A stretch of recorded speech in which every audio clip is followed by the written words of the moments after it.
Hello, TTphonians. Let's get your TT880 set up in under a minute.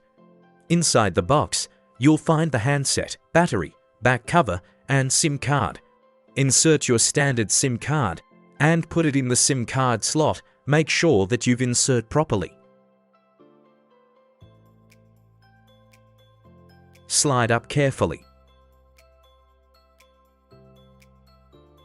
Insert the battery.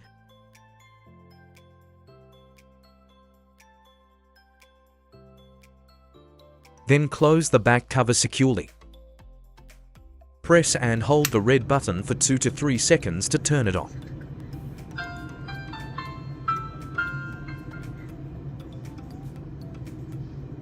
Once the phone is on, check the signal bar at the top left corner.